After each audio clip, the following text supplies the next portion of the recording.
തിന്മയൊന്നും ചെയ്തിടാത്ത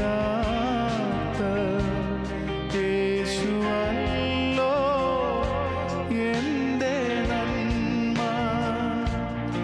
അവനുടയ്ക്കും അവൻ പണിയും നല്ല പാത്രമാ തൻഹിതം പോ.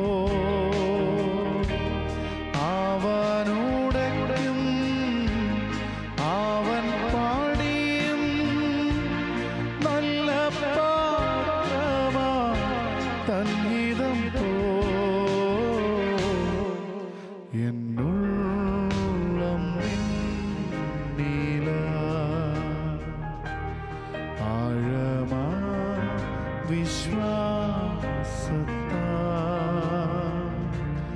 ചേരും നേരമാനന്ദം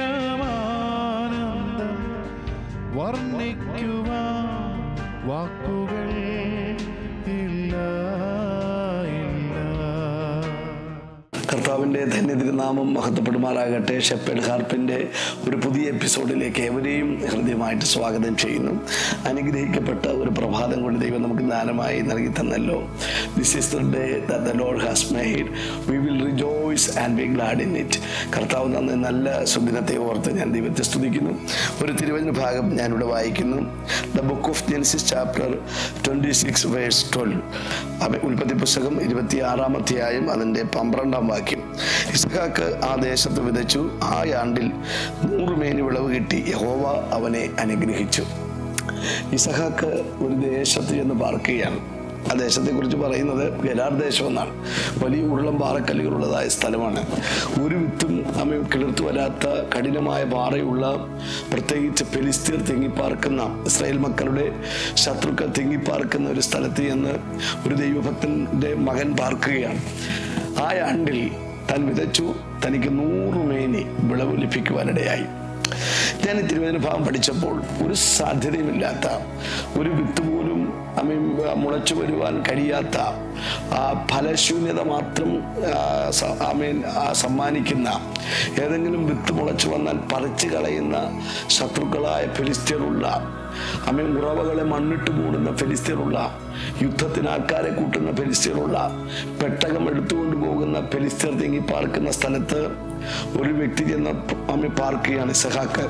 ആ ദേശത്ത് വിതച്ചു, ആ ആണ്ടിൽ 100 മേനി വിളവുണ്ടായി. പല പ്രിയപ്പെട്ടവരും പറയുന്നൊരു കാര്യമുണ്ട്, ഞങ്ങൾ പാർക്കുന്ന സ്ഥലം, ഞങ്ങളായിരിക്കുന്നതായ ഭവനം, ഞങ്ങളുടെ ചുറ്റുപാടുകൾ വളരെ പ്രതികൂലമാണ്, ഞങ്ങളുടെ ജോലി സ്ഥലം വളരെ പ്രതികൂലമാണ്. പ്രിയമുള്ളവരെ, പ്രതികൂല സാഹചര്യങ്ങളിലാണ് ദൈവത്തിൻ്റെ പ്രവൃത്തി വെളിപ്പെടുന്നത്. ഇവിടെ ഉരുളം പാറക്കല്ലുകളുള്ള ഈ മലമ്പ്രദേശത്ത് പ്രതികൂലങ്ങൾ നിറഞ്ഞ സാഹചര്യത്തിൽ ഇവിടെ 100 മേനി ഫലമുണ്ടായി. ഞാൻ പ്രാർത്ഥിച്ചപ്പോൾ കർത്താവ് തന്ന ഒരു സന്ദേശം ഞാൻ നിങ്ങളോട് പറയാം. ഇവിടെ വിളവുണ്ടാകുവാൻ കാരണം അവിടെ ചെന്ന് പാർത്തത് ഇസഹാക്കായിരുന്നു. ഇസഹാക്ക് അബ്രഹാമിൻ്റെ മകനാണ്. അബ്രഹാം യാഗം അർപ്പണം ചെയ്യുന്ന വ്യക്തിയാണ്. ഇവിടെ കൂടാരം അടിച്ചാലും മാറി മാറി യാഗപീഠം പണിയുന്ന ഒരു ഭക്തനായിരുന്നു അബ്രഹാം. അത് കണ്ടു വളർന്ന ഇസഹാക്ക് വെളിമ്പ്രദേശത്ത് ധ്യാനിക്കാൻ പോകുന്ന പ്രാർത്ഥനാനുഭവമുള്ള ഇസഹാക്ക് ഈ ദേശത്ത് ചെന്നപ്പോൾ തനിക്കൊരു കാര്യം മനസ്സിലായി. എൻ്റെ കഴിവ് കൊണ്ടോ, എൻ്റെ ബുദ്ധി കൊണ്ടോ, എൻ്റെ സാമർഥ്യം കൊണ്ടോ, എൻ്റെ അറിവ് കൊണ്ടോ ഇവിടെ ഒരു വിളവുണ്ടാകത്തില്ല. താൻ ഒരുപക്ഷെ ദൈവത്തോട് പ്രാർത്ഥിച്ചു കാണും, കണ്ണുനീരോടെ അപേക്ഷിച്ച് കാണും. വിതച്ചു, ദൈവമേ, ഞാൻ വിതച്ചത്, ഞാൻ അധ്വാനിച്ചത് ശത്രു കൊണ്ടുപോകുവാനിടവരല്ലേ? ദൈവത്തോട് പ്രാർത്ഥിച്ചു. ആ ആണ്ടിൽ 100 മേനി വിളവ് ലഭിച്ചു. ഞാൻ നിങ്ങൾക്ക് ഒരു ആത്മീയ മർമ്മം പറഞ്ഞു തരാം. നിങ്ങളായിരിക്കുന്ന ഏത് പ്രതികൂല ചുറ്റുപാടിലും വിജയിക്കുവാൻ ദൈവവചനം പഠിപ്പിക്കുന്ന ഒരു വഴിയുണ്ട്. സങ്കീർത്തന പുസ്തകത്തിൽ ഇങ്ങനെ വായിക്കുന്നു, സിയോന്റെ പ്രവാസികളെ മടക്കി വരുത്തിയപ്പോൾ ഞങ്ങൾ സ്വപ്നം കാണുന്നവരെ പോലെ ആയിരുന്നു.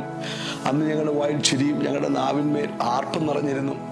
വിത്ത് ചുമന്നും കരഞ്ഞും വിതച്ചുകൊണ്ട് മടക്കുന്നു, കരഞ്ഞ് വിതച്ചുകൊണ്ട് മടക്കുന്നു, കറ്റ ചുമന്നും ആർത്തും കൊണ്ട് വരുന്നു. ഒരു ആത്മീയ മർമ്മം പരിശുദ്ധാത്മാവിടെ എഴുതിയിട്ടുണ്ട്. കണ്ണുനീരോടെ വിതയ്ക്കുന്നവൻ ആർപ്പോടെ കൊയ്യും. അപ്പം നിങ്ങളുടെ ജീവിതത്തിൽ ഏത് പ്രതികൂല സാഹചര്യത്തിലും കണ്ണുനീരോടെ പ്രാർത്ഥിക്കുക. ആർപ്പോടെ ഒരു കൊയ്ത്ത്, ഒരു അനുഗ്രഹം നൽകി നിങ്ങളെ അനുഗ്രഹിപ്പാൻ ദൈവം ശക്തനാണ്.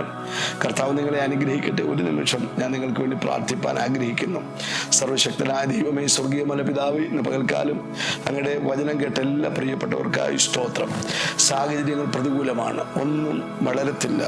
അമ്മ എന്നും ഇടുക്കവും ഞെരുക്കവും, അപ്പോൾ തന്നെ ജോലി സ്ഥലങ്ങളിലുള്ള പ്രതികൂലങ്ങളിലൂടെ ബുദ്ധിമുട്ടുന്ന ധാരാളം പ്രിയപ്പെട്ടവരുണ്ട്.